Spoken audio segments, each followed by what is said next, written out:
Hello viewers, in this video we are going to build foundation for our React project. We'll go from a clean slate to a functional React front-end, covering everything from the initial development environment to handling real-time user data. We will cover complete React ecosystem with control components, conditional rendering, hooks, props, and polished loading states. By the end, you will have a UI that is not just functional, but looks and feels like a modern production-ready application. So viewers, let's dive in. Before we start coding, we set up our environment. We are using Vite, the industrial tool for React development, because it's incredibly fast and gets us from code to browser in milliseconds. Viewers, first we ensure that we have Node.js installed on our machine. After that, verify npm package installer. Once both verified, go to extension panel and install ESLint extension by Microsoft. This is used to display linting errors and warnings as we type. After that, install Prettier extension. It automatically reformats our code according to a set of predefined rules. Viewers, if you find any issue in preparing this environment, you can watch first video of my series Microservices from Zero to Cloud. Now install Vite from terminal. So run the command npm space create space Vite @latest. Then follow the prompts to give the project name. Then select framework as React and select variant as JavaScript plus SWC. It will generate our project skeleton. Now click the local URL and it is showing default page of our project. Viewers, Vite starts light. It will not install all dependencies. So we will need to go to our project folder and run the command npm space install. It will download the actual React libraries. Finally, fire up again the development server with npm space run space dev. Click the local URL provided and we are officially ready to start the coding. Now viewers, we can see that our basic project structure is okay with node modules in place. Now, as our MERN app grows, dumping every file into one folder will become a nightmare. To build like a professional developer, we need a production-ready architecture that separates our UI from our logic. So for that purpose, inside the source directory, we will create 5 core folders like components for reusable UI pieces like buttons, pages for full screen views like your home or login screen, services to house our API calls to Node.js backend, assets for images, and hooks for shared logic. We can create these folders manually in the VS Code sidebar or run a quick make dir command in terminal inside the source folder. This organization ensures that when our project scales to dozens of files, we'll always know exactly where to find our code. Viewers, now that we are set up, let's clear out the placeholder content and build our custom brand. We are turning the default Weath landing page into the LiveSphere greeting, working primarily in app.jsx file, the central hub for our application. Viewers, start by opening app.jsx file and clear the existing code. We will replace it with the clean functional component featuring a hero section, a brand heading, and a get started button. Notice how we use a span for brand name. Next, head into app.css. We'll use Flexbox to center our content and apply a modern dark slate background.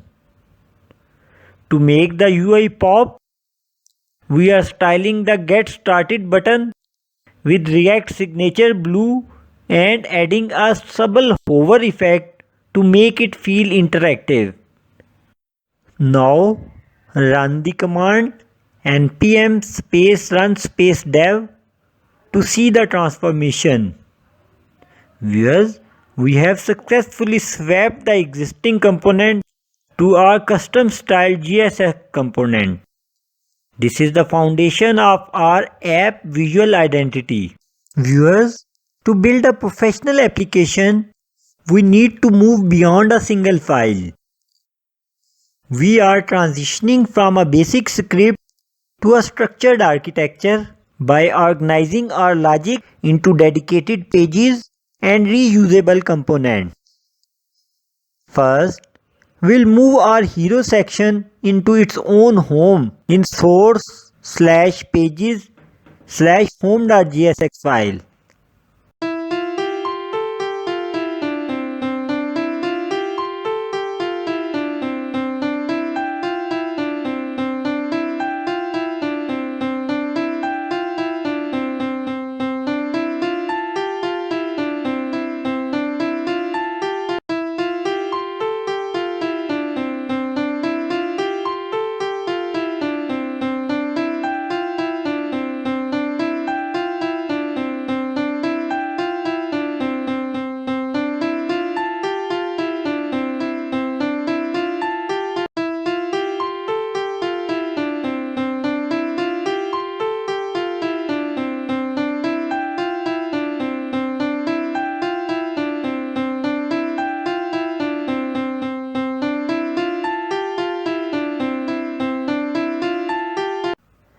This keeps our main view isolated. Over in app.jsx file, we clean the things and now it will act as a manager, simply importing and rendering our home component instead of holding all the HTML. Viewers, next we will build navbar.jsx component. Since this needs to appear on every page, so we will place it in the separate component.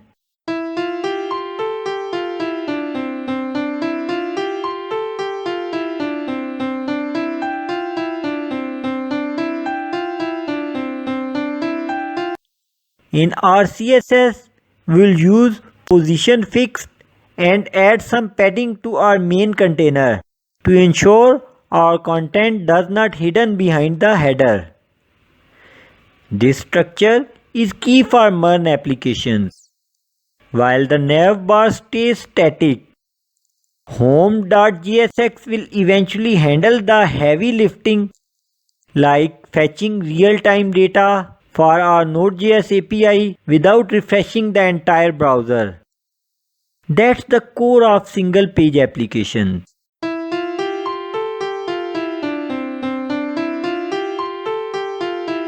Now, let's make our navbar permanent by importing it into our main app.jsx We ensure it stays visible across entire application as users navigate through different pages from this. So, inside app.jsx, we'll import the navbar component and place it as a tag directly above home. In React component tree, app is now the parent holding both navbar and home as its child components. Viewers, since our navbar uses position fix, so it effectively floats above the layout. To prevent it from overlapping our content, we'll head over to app.css and add some padding top to our main container. This pushes the content down just enough to clear the bar. Viewers, placing the nav bar here is a standard production move. It keeps the component mounted, means when we eventually switch between different pages, the nav bar stay rock solid while only the main content area reloads. So viewers, to make navbar login button functional, we'll use one of the most powerful tool in React, and that is useStates. In a merge stack application, we often need to show different things based on a user's action, like clicking a button without refreshing the page. We'll create a sample model like a pop-up window that appears when we click login. Viewers, we will create login.jsx file as a standalone component. It uses two props, isOpen to determine the visibility and onClose to handle the exit logic. If isOpen is false, the component simply returns null, keeping the DOM clean. Back in navbar.jx file, we will import login page. Then inside the component, we create a state variable named as isModelOpen using a useState hook which will control whether the login model is open or closed. We import the useState at the top. We add listener for a click event of login button. When the login item is clicked, we set isModelOpen to true, which opens the login model. After that, we render the login component and pass isModelOpen as the isOpen prop to control its visibility. We also pass an onClose function that sets isModelOpen back to false when the model needs to be closed. Viewers, we will add missing React segments on the function top and bottom. After that, inside app.css, add the styling for login page, including login button and close button for both look and hover effects. Now, to make the look of login page as pop-up container, also add desired model-content styling. Now, again run the server by npm run dev command. And viewers, we can see that login page has been appeared as a pop-up. We may type username and password and then we can close it. Viewers, instead of pulling data from DOM at the last second, React monitors every keystroke and keeps our variables perfectly in sync with what user types. This is done by using states variables. So viewers, inside login component, we create a state variable called username to store the value entered in the username input field. We also create another state variable called password to store the password input value. We import the set state as a hook on the top. Now viewers, inside the input control, we link the value to username state. Whenever the user types onChange updates the username state, the required attribute ensures the field must be filled before submission. Similarly, we link value of password to its state. Viewers, now encapsulate the whole div inside the submit form. Form element listens for the submit event and calls the handle submit function. Now define the handle submit function. Over here, prevent the page from refresh on form submission and just log the username and password in the console. Viewers, to give our app a professional look, we need a loading state. This gives users immediate feedback and prevent them from spamming the login button while waiting for the server. For this purpose, we'll use a boolean state is loading to toggle between text login and spinning icon. We set is loading to true, indicating that the login request has started.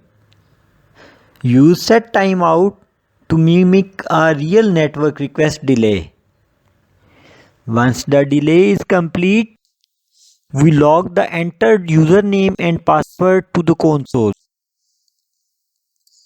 Now set is loading back to false, stopping the loading state. Make the delay to 5 seconds. Now disable input controls while loading. Do it for username, password and login button also.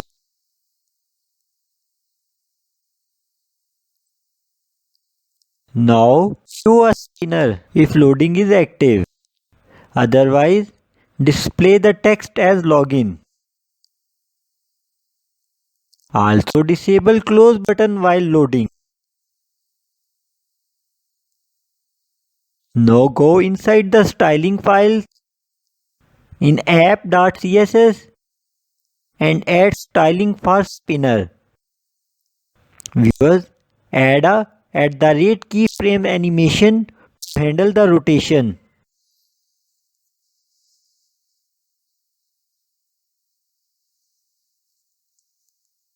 Style the spinner with a rounded border and a distinct top color to create that circular motion. This ensures that even if the backend is slow, the user knows that app is working. Now go to login pop-up and click the login button. And spinner wheel rotation started and it disabled alt controls. Viewers, know that we can log in, but we need to land on some other page after successful login. So here we'll build a dashboard. So after the login, dashboard will appear. Viewers, although there are ready-made templates available, but building this dashboard ourselves is more important. It would help us to understand how layout works in React. So first, install the React-Router-DOM, the industry standard for navigation. As after the login, we have to navigate to the dashboard. After the installation of React Router DOM, now inside pages, create a dashboard.jsx file. It has a simple sidebar and main content area using CSS grid. Now start by importing React so we can use JSX and create a React component. Then define a functional component named dashboard. Create an ordered list that contains navigation items for the dashboard, including overview section, analytics and settings section. Now Inside the app.jsx file, import browser router, routes and route from router DOM to enable client-side routing in our React application. After that, import the dashboard page component. Now, remove the default code and wrap the entire application inside the router component, so routing works everywhere in the app. Render the navbar component outside the routes, so it stays visible on all pages. Define the routes container, which holds all routes definitions. After that, create the route to map the root URL to the home component. Then, create the route to map /dashboard URL to the dashboard component. Now, go inside the login component and import the use navigate hook from React Router DOM, which allows us to navigate between routes programmatically. Then, initialize the navigate function using use navigate, so we can navigate and redirect the user. After that, navigate the user to /dashboard route after a successful login.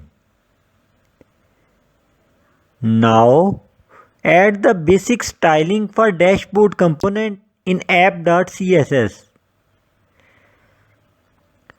Start with the basic layout in dashboard dash container. Use display as flex so that we may easily align our sidebar and main content side by side.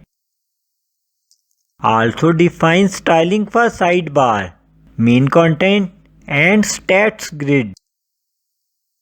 After that, restart the local server with npm run dev command. Now, click the login link from navbar. Now, inside the login pop-up, set the username and password and click on login button.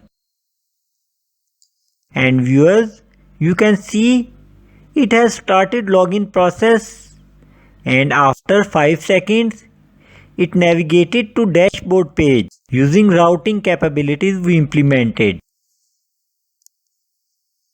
Viewers, you can see our dashboard is hiding behind the navbar.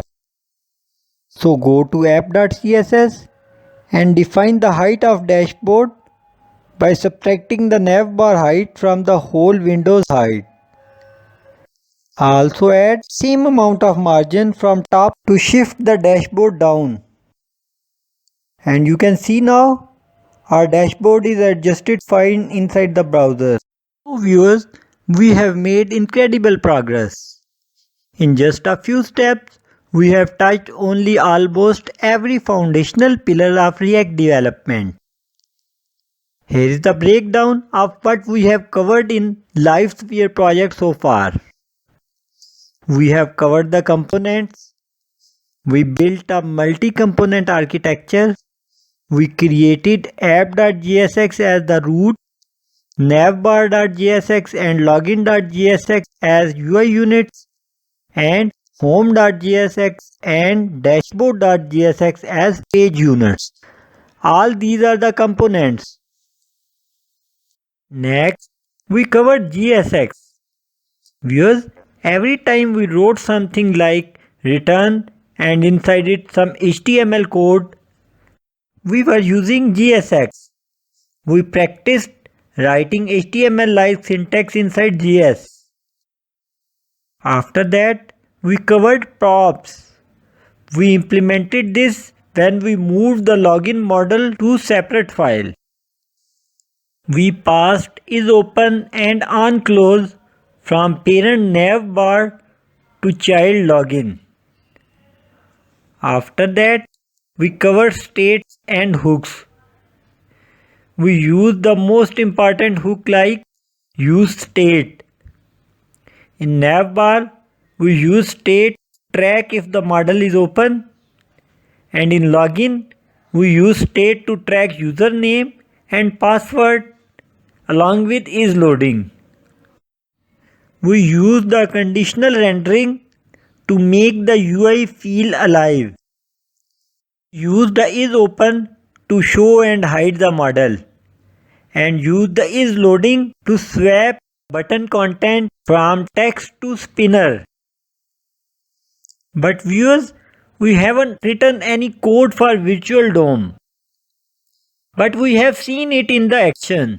When we typed in login box and only that specific text field updated without the whole page reloading, that was React's Virtual DOM, calculating the minimal changes needed to real browser. So viewers, that was for today, and to finish the React portion of our roadmap, we still need to cover elements like effect hooks, context API and many more.